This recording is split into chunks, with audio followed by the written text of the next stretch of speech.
ஆண்டவராகிய இயேசு கிறிஸ்துவின் இனிய நாம் மைப்படுவதாக இந்த நாளில் உங்கள் யாவரையும் பார்ப்பதிலே மிகுந்த சந்தோஷம். நீங்கள் எல்லாரும் சந்தோஷமாக இருக்கீங்கன்னு விசுவாசிக்கிறேன்.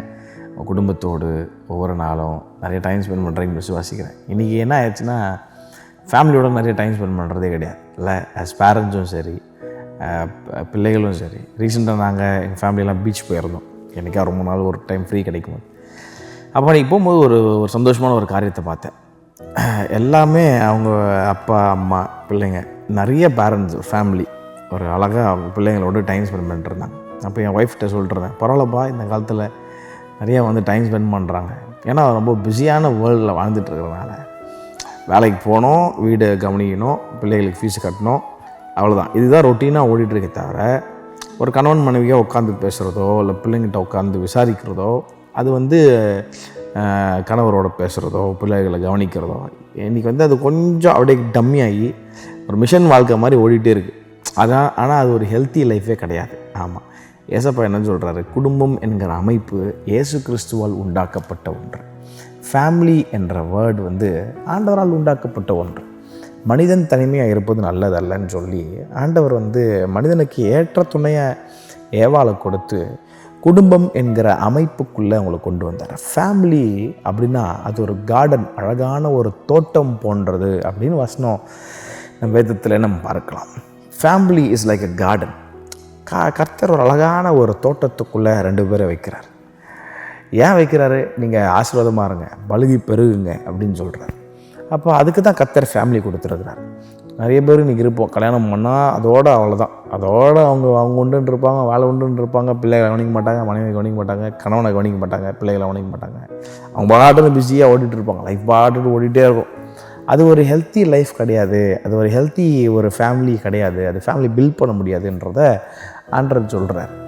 அப்போது ஒரு ஃபேமிலினா அது ஒரு அழகான கார்டன் போன்றது, அது ஒரு அழகான கார்டன். ஆமாம், ஒருவேளை சத்தத்தை கேட்டுக்கொண்டிருக்கிற அப்பா அம்மாவாக இருக்கலாம், பிள்ளைகளாக இருக்கலாம். ஒரு ஃபேமிலி, அழகான ஒரு ஃபேமிலியை கர்த்தர் கொடுத்துருக்குறார். இந்த ஃபேமிலியை கட்டுவதற்கான முழு பொறுப்பையும் கர்த்தர் எங்கே கொடுத்துருக்கிறாருன்னா மனைவிடத்தில் கொடுத்துருக்கிறார். வீடை நல்லா புத்தியோடு கட்டு, புத்தி உள்ளவள் தன் வீட்டை கட்டுகிறாள், புத்தி இல்லாதவளோ தன் கையால் அதை இடித்து போடுறாளோ.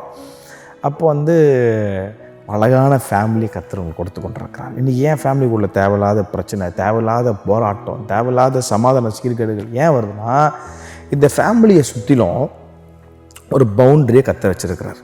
நான் சொன்ன ஃபேமிலி என்ற வார்த்தைக்கு அர்த்தம் கார்டன். உங்கள் வீட்டில் ஒரு தோட்டம் இருக்குது. உங்கள் வீட்டில் ஒரு தோட்டம் இருக்குன்னா இந்த தோட்டம் சுற்றிலும் நீங்கள் என்ன போட்டிருப்பீங்க? ஒரு வேலி போட்டிருப்பீங்க. ஏன் வேலி போட்டிருக்கிறீங்கன்னா, தேவையில்லாத எதுவும் உள்ளே வரக்கூடாது, எலி வரக்கூடாது, இந்த மாதிரி ஃபாக்ஸ் உள்ளே வரக்கூடாது. அழகான பூக்கள், அழகான செடி கொடிகளை அது மாடு ஆடெல்லாம் உள்ளே விட்டுட்டா அது அந்த தோட்டத்தை சீரழிச்சிடும். அப்போ அதே போல் தான் கர்த்தர் ஃபேமிலி கார்டனுக்குள்ளே ஒரு கணவன் மனைவி பிள்ளைகளுக்குள்ளே அவங்கள சுற்றிலும் ஒரு வேலியை போட்டிருக்கிறார். அது அந்த வேலியை அப்போ அந்த வேலி ரொம்ப பாதுகாக்கப்பட வேணும். இயேசு கிறிஸ்துவின் ரத்தத்தால் அந்த வேலி பாதுகாக்கப்பட வேணும். பிசாசு யோபுவை பார்த்து சொல்கிறான், ஆண்டர் கேட்குறாரு, எங்கே போய்ட்டு வரேன்னும் போது அவன் சொல்கிறான், உலகம் சுற்றி திரிஞ்சு வரேன். ஆண்டர் கேட்குறாரு, என் தாசனாகி யோபின் மேல் கண் வைத்தாயோ அப்படின்னு சொல்லும்போது பிசாசு பாருங்கள், கரெக்டாக நோட் பண்ணி சொல்கிறான் பாருங்கள். எங்கே போக முடியுது யோபு வாழ்க்கையில்? நீங்கள் தான் யோபு வாழ்க்கை சுற்றிலும் ஒரு வேலி போட்டு வச்சுருக்கிறீங்களே, ஒரு காம்பவுண்டு போட்டு வச்சுருக்கிறீங்களே. அப்போது பாருங்கள், கர்த்தர் ஃபேமிலிக்கு ஒரு காம்பவுண்டு போட்டிருக்கோம், ஒரு கார்டன் போட்டிருக்கு. இன்றைக்கி ஏன் வீடு கட்டும் போது வெளியே ஒரு 2 இன்ச்சு 3 இன்ச்சு விட்டு நம்ம ஏன் காம்பவுண்டு போடுறோம்? திருடன் உள்ளே வந்துடக்கூடாது, ஆபத்தான எதுவும் உள்ளே வந்துடக்கூடாது. அப்போது ஒரு பாதுகாப்புக்காக. அப்போ பாருங்கள், கர்த்தர் ஃபேமிலிக்கு ஒரு பாதுகாப்பு வச்சுருக்கிறார். இன்றைக்கி நிறைய குடும்பத்தில் சமாதான சீர்கேடு, தேர்ட் பர்சன்ஸ் உள்ளே வந்துடுவாங்க, தேவையில்லாத ஆட்கள் உள்ளே வந்துடுவாங்க. இன்றைக்கி பிள்ளைங்க சமாதானமாக இல்லாமல் வேறு எங்கேயோ போதுன்னா தேவையில்லாதெல்லாம் உள்ளே வந்துடும். குடும்ப ஜபம் இல்லாமல் போயிடுச்சு இன்றைக்கி நிறைய ஃபேமிலியில். இப்போது ஃபேமிலியை காப்பாற்றுறது நாட் ஓன்லி ஒரு ஒய்ஃபுடைய வேலை கிடையாது, நாட் ஓன்லி ஒரு ஹஸ்பண்டுடைய வேலை, நாட் ஓன்லி பிள்ளைகளுடைய வேலை, எல்லாரும் இணைந்தால் தான் ஒரு ஃபேமிலி.